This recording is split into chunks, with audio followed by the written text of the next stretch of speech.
asalaamaaleykum wa rahmatullahi wa barakaatuhu. ñu ngi nuyu ñëpp di siyaare ñëpp di sant yàlla di julli ci Yonent bi sallallahu alayhi wa sallam di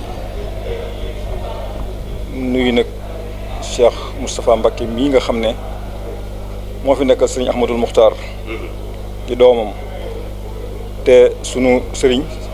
Cheikh Mbacké mën na jox nu ndigal ne nun ñëpp na ñëw fii ànd ak moom taxawu ko ci lool yi rek la ñu nekk ñoo ngi ci diggante waañ wa ak kër gi ni ko sëriñ bi diglee moo joxe ndigal it na sëriñ Moustapha na toog na nekk fii moom mu ne fa 30 ba sëriñ Ahmadul Muxtaar man am na lu ma ci xam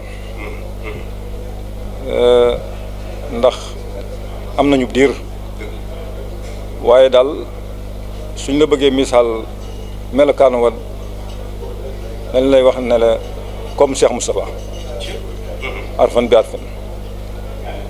ndax ca woyof ga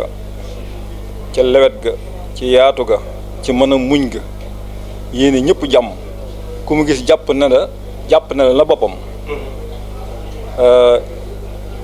waxtaan wi jataay bi ñu mujj am rek maa ngi moom ndeysaan lu ne keroog waxtaan wu ne ci maanaam moom lu ne ci moom rek jàpp na ne bu gisee jëmm ju mu gis rek war na ko mën a waxtaan yow. ah ba boog man dara loon na ma ko loo kon damaa xamul kon bu dul ñëppin man sama jëmmi bopp damay dem ba yàgg sax ma ne man yaakaar naa ne si nga xam fi mu ma tegoon foog naa ne tegu fa keneen waaye boo génnoon fii it loolu la ngay dégg keneen li ma wax moom la keneen di wax ne sëriñ Ahmad ku jaxasoog moom da ngay jàpp ne fi mu la teg mu tegu fa keneen Cheikh Moustapha kese moo ko ñor ñii mu jaboote yilif leen di ay doom nu ngu cee teg kenn lenn kenn mus a dégg ñu ne sëriñ Ahmad maanaam teg na leen benn coono di leen sant lenn ngir ñu defal ko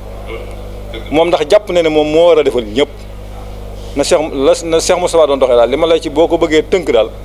ci gàttal mooy na Cheikh Moustapha doon doxe moom rek noonu rek la doon doxee ak njaboot gi noonu la doon doxee ak tali bi màggal gii nga xam ne mooy màggal Daaru Xudoos gi da daan wax ne su ngeen dajalee ba dajale ngeen seen xool la ngeen loolu fu xam ne la ngeen dajale mënul la ngeen bëgg it wax leen ma ko ma lu ngeen bëgg ma def ko ba mat ndax man Cheikh Moustapha rek laay xooluma leen dong yi sax dama ciy xool Cheikh Moustapha ba taxaw na kenn ku ci nekk boo mosaa am bis dana ca def lu rëy ndax dala na moom Cheikh Moustapha rek lay xool moom jàpp ne lu xew lu ne noonu Cheikh Moustapha waxe woon ne maanaam man maa jaboote ñëpp noonu la sëñ Ahmadou Mokhtar doon doxee ci ak njaboot gi te it ni nga xam ne maanaam yàlla def na ko bu mel ko ku ko xamul woon xëy na ku ko xamul woon moom doo mën a jaru ci moom waaye ku ko xam da nga mën a jaru ci moom ndax noonu mu woyee fa woon boo ko toppee doo ca mën a jaru ci waaye da ngay xam ne nag waxtu woo jàkkaarloo da ngay xam ne yaa ngi jàkkaarloog Cheikh Moustapha su ko defee la nga xam ne moo la war sa diggante ak Cheikh Moustapha nga fexe ba mottali ko ci moom bi yàlla dogalee nag mu dem bi nga xam ne moo fi des moom dong di Cheikh Moustapha nga xam booba liñ naan ku gaawut kenn rek a fi des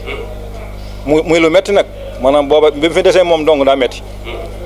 tey jii nag bi ñu ko ñàkkee nag nga xam ne ñàkk nañ doomi Cheikh Moustapha muy metti wu metti boo xam ne la nu daloon ca Serigne Saliou moo nu dal ci moom moom daal ñaan rek di ñaanal doomam ji ndax xam naa tey wax moom day xaw a kii lool ci day xaw a diis ci wax ci moom waaye nag xëy na ñu gàttal ko foofu rek ngir xam ne li ñu def nag dañuy ñu ñaanal doomam ji ñun ñëpp man daal li may sàkku nañ ko ñaanal doomam ji ndax dafa néew lool nag dañ ñun ñëpp nañ ñaan suñu borom yàlla na ko suñu borom defal mu dund yent yàlla nooyin ñaanal njabootu Cheikh Moustapha gépp tàmbale ci Serigne Cheikh Mbacké Madina mi nga xam ne mooy suñu Serigne yàlla tey def ko mu nekk ci boppam njaboot gi ko ñaanal moom it suñu borom dolli wéram ba guddal fanam defal ko dundu yonent yàlla noohin mu ànd ak wér ba moom it moo mbooleem ay rakkam mbooleem bundu kër yi njabootu Cheikh Moustapha yëpp ña fa ne suñ borom guddal seen fan defal leen dundu yonent yàlla noohin ànd ak wér ba ñu ànd ak seen mag ji ba li nga xam ne seen waajur yéene woon nañ ko liggéey Cheikh Moustapha lépp ñu mën koo mottali ci barkeb sunu sëriñ Mbacké Madina asalaamaaleykum wa rahmatullah